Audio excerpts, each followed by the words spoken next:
Supreme court نے مخصوص نشستوں کے فیصلے پر نظرثانی درخواستوں کا تفصیلی فیصلہ جاری کر دیا ہے۔ تفصیلی فیصلے میں کہا گیا ہے کہ مخصوص نشستوں کے مرکزی کیس میں پی ٹی آئی کو وہ ریلیف دیا گیا جس کا اختیار ہی نہیں تھا۔ اکثریتی ججز کا اقلیتی ججوں کو نکال کر خصوصی بینچ تشکیل دینا غیر قانونی ہے۔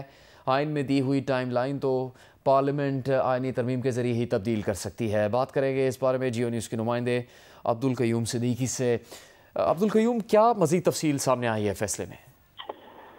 جی ہاں، یہ جو آئینی بینچ نے تفصیلی فیصلہ جاری کیا اس میں انہوں نے یہ قرار دیا ہے کہ جو 12 جولائی 2024 کا 8 ججوں کا فیصلہ تھا اس کو کالعدم قرار دیا جاتا ہے، جبکہ 12 جولائی 2024 کا فیصلہ نہ صرف آئین اور قانون کے منافی ہے بلکہ عدالتی اختیار سے تجاوز ہے، بلکہ آئین و قانون کو نظر انداز کر کے اسے پی ٹی آئی کی خواہشات کے تابع کر دیا گیا۔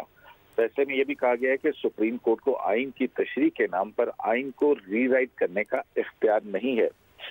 سپریم کورٹ کے آئینی بینچ نے مخصوص نشستوں کا یہ فیصلہ جو ہے وہ نظرثانی تفصیلی فیصلہ جاری کیا ہے۔ 47 صفحات پر یہ فیصلہ ہے، جس میں جسٹس عائشہ ملک، جسٹس عقیل عباسی کا اختلافی فیصلہ بھی شامل ہے، جبکہ جسٹس صلاح الدین پنور کے بینچ سے الگ ہونے کا نوٹ بھی شامل ہے، جبکہ جسٹس جمال خان مندوخیل نے کہا کہ وہ 41 نشستوں تک کے فیصلے پر اتفاق کرتے ہیں، جبکہ وہ اپنا الگ فیصلہ جو ہے وہ اس حوالے سے لکھیں گے، جبکہ جسٹس محمد علی مظہر نے یہ کہا ہے کہ وہ اس فیصلے کے حوالے سے اپنی الگ تفصیلی وجوہات لکھیں گے۔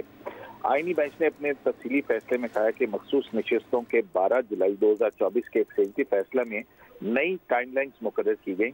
نئی ٹائم لائنز انتخابی شیڈول، الیکشن ایکٹ کے نفاذ اور آئین کے آرٹیکل 51 اور 106 کے منافی تھیں۔ آئین اور قانون کے برخلاف ماضی سے مؤثر نئی ٹائم لائن صرف مقننہ کا اختیار ہے، وہ بھی طے شدہ اصولوں کے مطابق، یہ عدالت کا اختیار نہیں ہے۔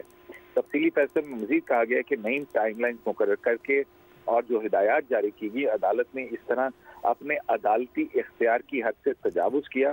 اکثریتی فیصلہ میں عدالت نے جو اپنا دائرہ اختیار تھا اس سے باہر جا کر اقدام کیا اور آئین کے آرٹیکل 175 سب کلاس 2 کی خلاف ورزی کی۔ اسی طرح فیصلے میں یہ کہا گیا کہ نئی ٹائم لائن ہدایات نہ صرف آئینی اور قانونی دفعات کی خلاف ورزی تھے بلکہ آئین میں درج اختیارات کی علیحدگی کے اصول کو بھی پامال کیا گیا۔ تفصیلی فیصلے میں مزید کہا گیا کہ عدالت نے اپنی واضح حدود سے آگے بڑھ کر طے شدہ اصولوں کے تحت قانون سازی کے میدان میں بھی مداخلت کی اور 12 جولائی 2024 کا اکثریتی فیصلہ آئین میں دیے گئے جمہوری اقدار اور اصولوں کے بھی کھلی خلاف ورزی تھے۔ بہت شکریہ آپ کا عبدالقیوم صدیقی اس تفصیل کے لیے۔